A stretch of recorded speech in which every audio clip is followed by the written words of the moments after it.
Summary. A mother's vengeance is not to be trifled with. Chapter 19, Slug Pups. Hunter recognized the cysts on the creature because they were just like the one he had. The core of it seemed to be made up of several of the growths, some large and inflamed, others smaller. The creature made a disgusting, slimy, and slippery noise as it moved its tentacles along the ground. He very much regretted throwing the spear and getting the obviously blind creature's attention. Taking a step back, he did his best to suppress the urge to scream. He partly succeeded, managing not to scream but instead letting out a choked noise, which the creature thankfully failed to notice. His theory of his illness was correct then. It would take him over, cover him in parasitic lumps, then burst tentacles through the flesh and bones of his broken body. If he turned into one of those things, would he truly finally die, or would he stay awake, kept alive by the endless cycles? Forced to stay a prisoner in his own body as the parasite takes it over as its own, he felt dread settle deep in his stomach. What a horrible fate. He wouldn't wish it on anyone else. He heard Survivor gasp in shock above him and froze as the core of the creature shook. Suddenly, it started pulling its way down the corridor towards him. Without a second thought, Hunter jumped up on the pole leading to the tunnel and towards the pipe above him. He scrambled up as quickly as possible, his only concern being to get the hell away from that thing. Survivor stretched out a paw from above him, and he reached out to grab it until something slimy wrapped around his left leg. With a scream, Hunter was pulled out of the tunnel but managed to grab onto the pole. He whimpered in fear as he felt his grip start to slip, hearing Survivor yelling something from above. Trying to hold on for as long as possible, he dug his claws into the pole, uncaring of the strain it put on his digits, paws, and arms. Another forceful yank from behind, and he lost his grip. Thankfully, Survivor had just managed to climb down and grab hold of his arms. The white slug cat pulled back as hard as he could, trying to use the pole as leverage for his legs, effectively getting into a tug-of-war over Hunter. He felt movement along his body and noticed Glimmer running down to the tentacle to scratch and bite at it. Glancing back, Hunter could see the creature coming closer while yanking and pulling at him, reaching out with more of its tentacles. In a last-ditch effort, Hunter started kicking at the tentacle holding his leg. Predictably, the giant creature did not react in the slightest, and Hunter screamed in terror as another tentacle wrapped around his other leg. "It's over, I'm dead." He squeezed his eyes shut tightly as the tentacles yanked, feeling Survivor's grip start to loosen. At least let it be painless, Hunter thought, getting ready to wake back up in his last shelter. Suddenly, he heard a fierce battle cry, and something soared past his ears, lodging in one of the tentacles holding him in place. After a small moment of sizzling, it exploded with a loud bang. Hunter, Survivor, and Glimmer all yelled as the tentacles let him go, slamming him into the pole face first as Survivor still pulled back hard. The white slug cat lost his grip, making them both tumble to the ground alongside Glimmer. Survivor groaned as he started pulling himself off the ground, seeing Artificer run past his and Hunter's prone bodies. Getting to his feet, he grabbed Glimmer and put her on his shoulder before taking hold of Hunter and pulling him towards the pipe. The red slug cat was hyperventilating, trembling terribly, and stumbling with every step. "Grab Hunter and go," he heard Artificer yell, another explosion going off as the creature had a bomb thrown at another of its tentacles, forcing it back a few meters. "What about you?" Survivor yelled back as he helped Hunter grab onto the pole. Artificer glanced back, her expression a familiar one, an enraged scowl not unlike when she went on her scavenger massacre. "I'll take care of this, then join up with you," she rasped through gritted teeth before turning her attention to the creature that was now advancing upon her. "Come get some," she screamed at the top of her lungs, picking a spear off the ground and spitting explosive spit at the tip. Survivor turned back to focus on helping Hunter get through the tunnel. His mate was freezing up and refusing to move. He gently placed his paw on Hunter's as another loud explosion sounded below them. The red slug cat flinched before climbing through the tunnel and into the pipe. After stopping temporarily at the entrance and straining his ears, hearing more explosions and rage-filled screams, Survivor eventually steeled himself and followed Hunter through the pipe. At the exit, Hunter had curled up on the floor, twisting around to claw at his back. Survivor immediately ran forward and grabbed onto his paws, stopping his self-destructive behavior. "Hunter, stop. You're hurting yourself," he said, holding on tightly, managing to keep Hunter restrained despite his enhanced strength, showcasing how severely the illness had weakened him. "Please. I have to," Hunter screamed, panting wildly, his breathing rapid as his eyes filled with tears. "I can't turn into one of those things. I can't." Survivor took a moment to study his mate's scratched back as he struggled in his hold. He thankfully hadn't managed to do too much damage before he was stopped. Just some superficial scratches along the upper layer of the skin. A muffled explosion sounded from below, and Hunter flinched. "You won't."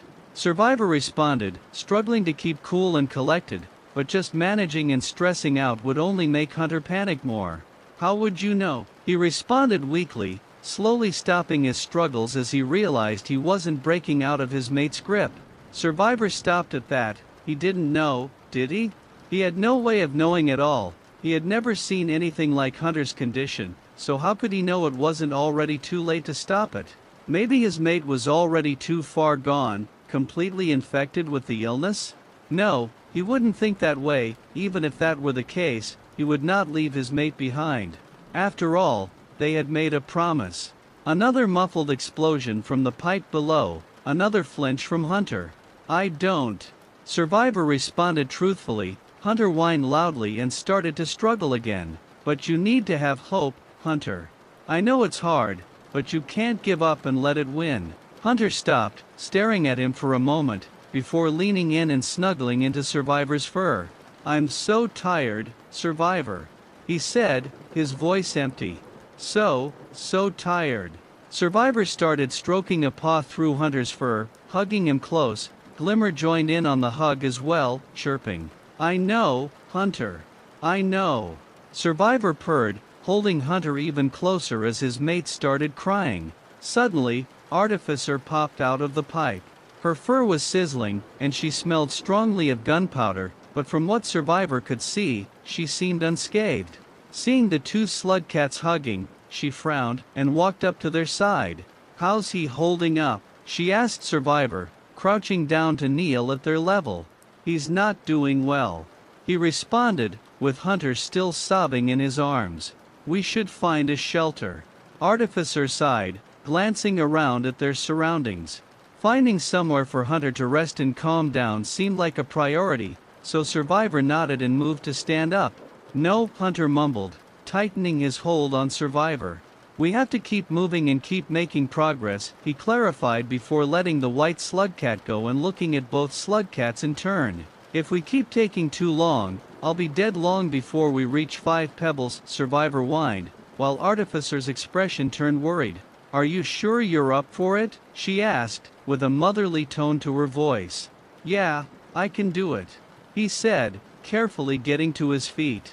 "As long as our guide properly shows us the way." The overseer popped out and pointed an arrow towards the pipe in the upper corner of the room. "All right, can you walk on your own?" Survivor asked, putting a paw on his shoulder. Hunter scoffed and rolled his eyes lightheartedly. "You don't need to baby me all the time," he mumbled, laughing quietly as he started walking in the arrow's direction. Survivor looked to Artificer, who gave him an amused look and a shrug before they moved to catch up to the red slugcat. The next room held a few cyan lizards, but they were far too distracted with fighting each other over territorial disputes to notice the 3 slugcats sneaking through the area, even despite Artificer's loud, explosive jumps. Following the overseer's instructions, the group moves through another pipe, ending up in a very long corridor. The walls are covered in red lighting and machinery, and mechanical whirring is heard in the background. Through the next pipe, they end up at the gate. As they stepped in, they all took a collective sigh of relief, happy to be away from the tall, risky jumps and horrifying predators. When the gates finally open, they slide through the pipe and into the new region. The very first thing the group discovered when they exited the pipe was that they were all suddenly floaty, very floaty. With a yelp, Survivor grabbed onto a pole to keep himself from floating off. Hunter grabbed onto that same pole, while Glimmer held onto his tail. Artificer didn't have much trouble moving around considering her explosive abilities, so she simply moved to the next pipe on the other side of the room. "Come on, let's go through here." She said this, turning back to the other three. "Easier said than done," Hunter responded, nervously shifting around on the pole, trying to figure out the best way to get over to where Artificer waited. "Pretty easy for me," Artificer said with a shrug, smiling smugly when Hunter scoffed. Survivor, tuning out the teasing between the other two, decided to make an attempt at crossing the room. If he used his arms to push himself off the pole, it might be enough to float all the way. With a deep breath, he tightened his grip on the pole, pulled back as far as he could, and then lunged forward, pushing off the pole with all his might. He flew quickly towards Artificer, and it worked. Only when he was about halfway there did Survivor realize he might be going a bit too fast and start to flap his arms to slow down. Artificer seemed to realize this as well, her eyes widening. "Oh shit."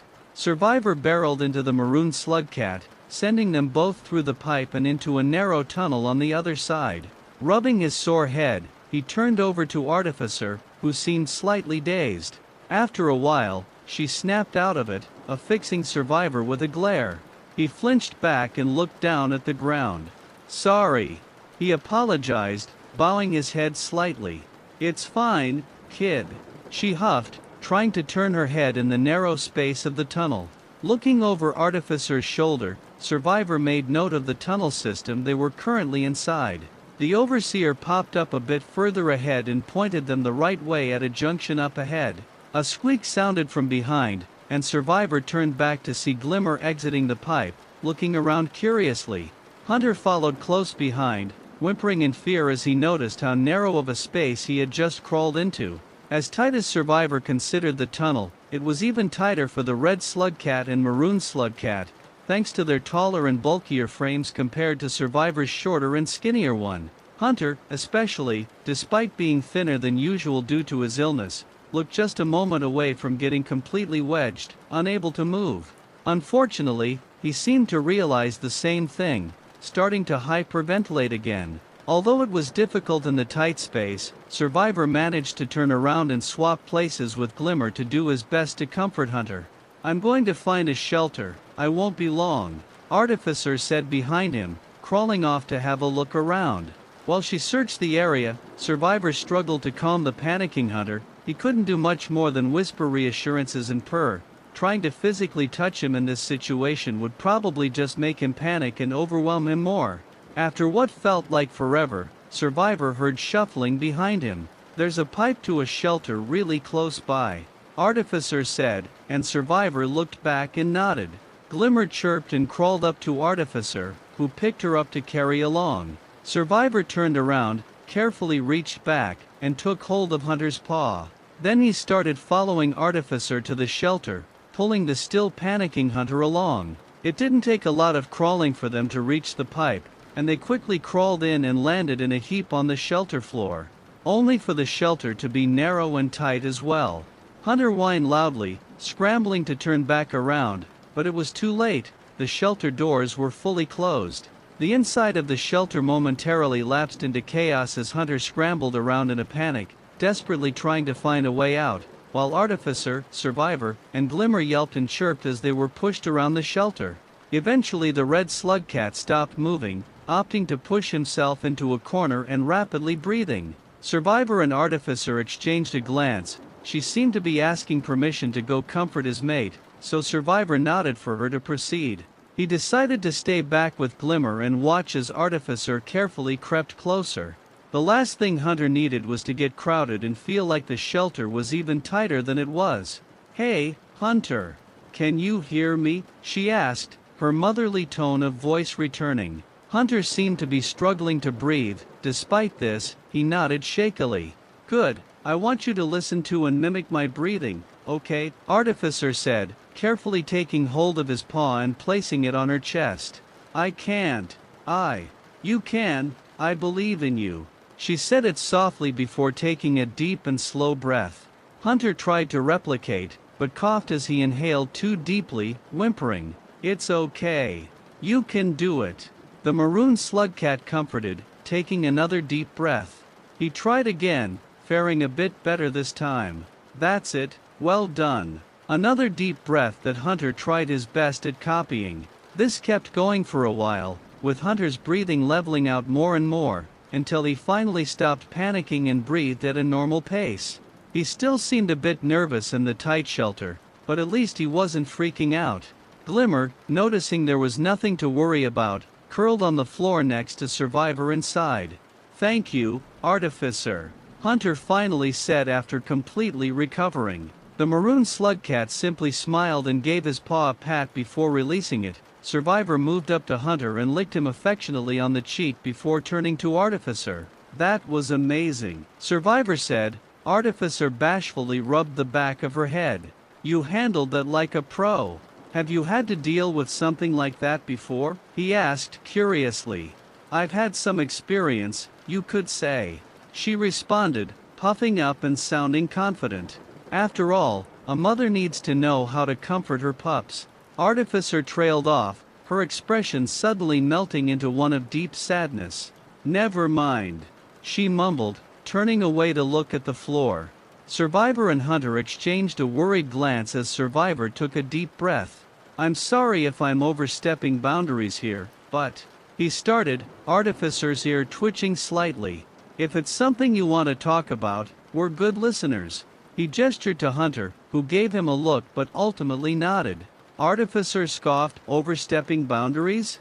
She felt anger settle deep in her gut. Why would she want to talk about it?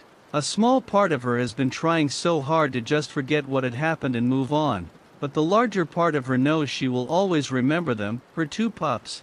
After all, if she forgot, there would be no reason to pay a visit to the leader of the scavengers, and that's the one thing that could bring her satisfaction, make her feel better, or make her feel anything other than just anger all the time. Turning towards the two slug cats, she took a deep breath, ready to tell them both to go to hell and forget all about what they'd heard. But when she saw the looks on their faces, those expressions of genuine worry and concern, she couldn't bring herself to do so. The anger stayed in her gut, but she would not take it out on them. "I haven't really consciously thought back on what happened, not for a long time. Maybe it'd feel good to talk to someone about it?" She frowned at her own thoughts, wondering if it really was worth opening that wound up again and thinking back on it all. Giving it some thought, she eventually sighed and sat down on the shelter floor, taking a deep breath to calm herself. "All right, I'll tell you," she eventually said, her voice already shaky. "Take your time," Hunter said. "We aren't going anywhere."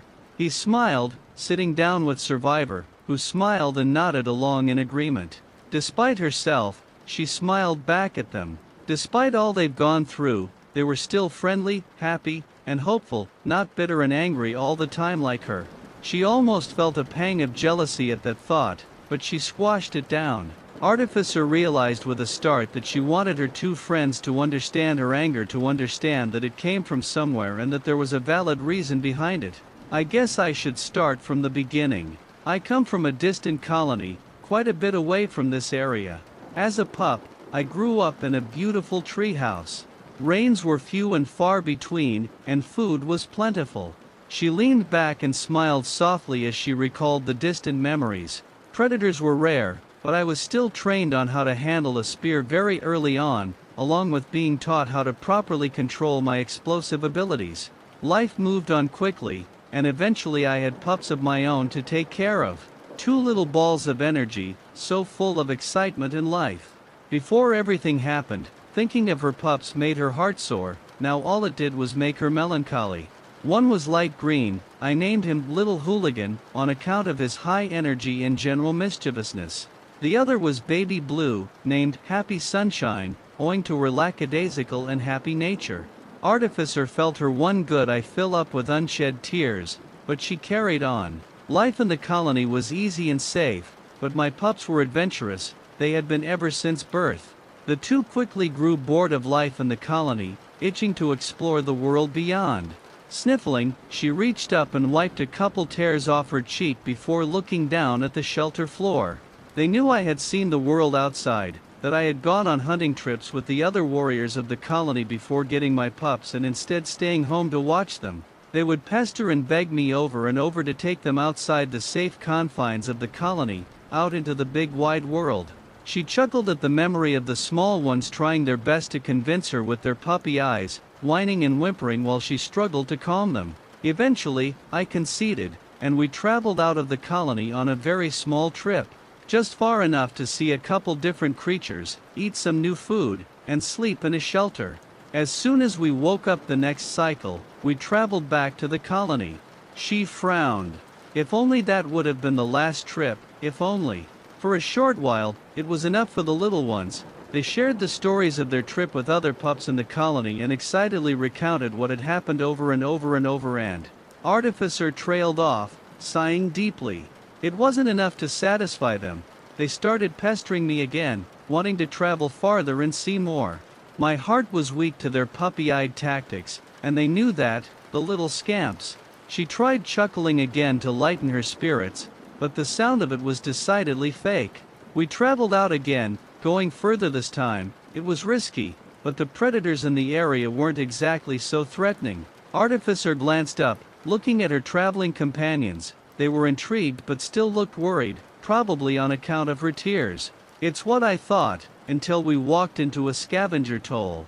Both the slug cats in front of her tensed up, sensing what was coming. In my colony, we'd never had many scavengers around, at most a scout at the edge of our territory, but there hadn't been much contact, violent or friendly. When we traveled through the toll, it seemed almost abandoned, completely barren and empty. Artificer whimpered, wiping more tears out of her eye. She remembered that cycle so well, every excruciating detail burned into her brain. Hooligan was riding on my back, Sunshine was walking close behind, holding onto my tail. Suddenly, she let go, and I turned around in confusion to see her picking up a dropped pearl off the ground.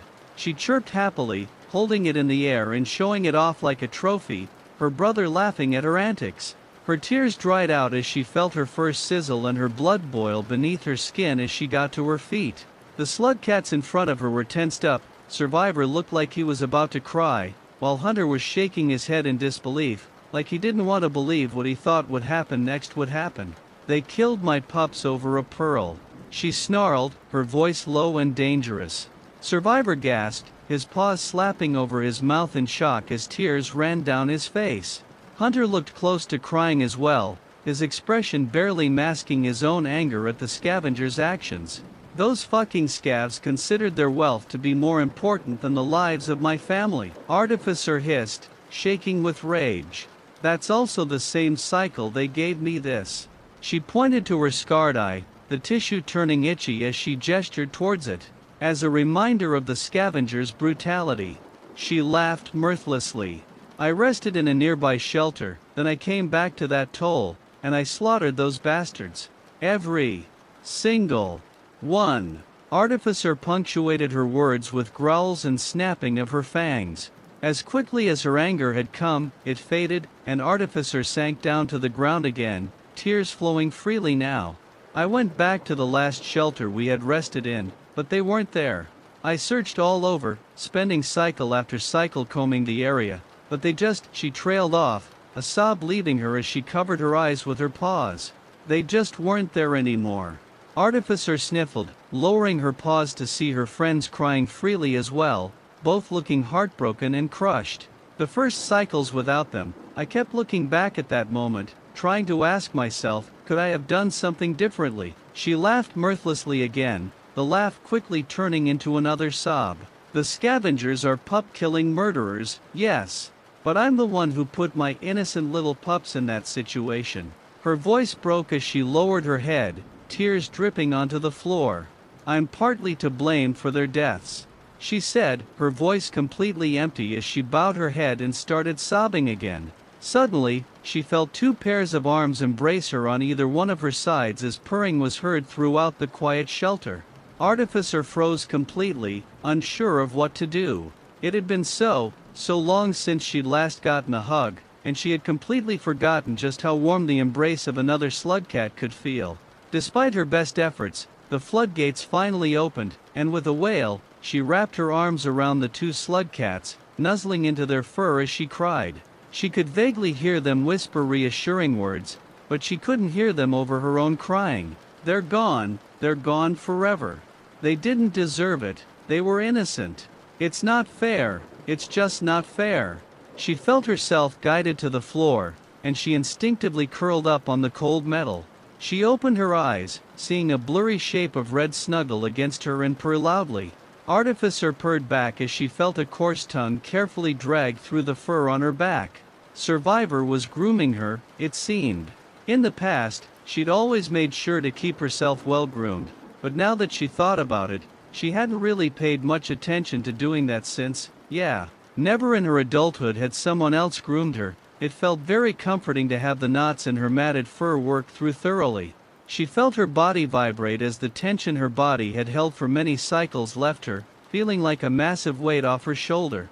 After a long, comforting while of cleaning, Survivor laid down on her other side, the two slug cats forming a protective circle around her with their bodies. The exhaustion that had been building in her throughout the whole day suddenly hit her like a truck, and she chirped happily as her companions snuggled into her sides, purring loudly alongside her.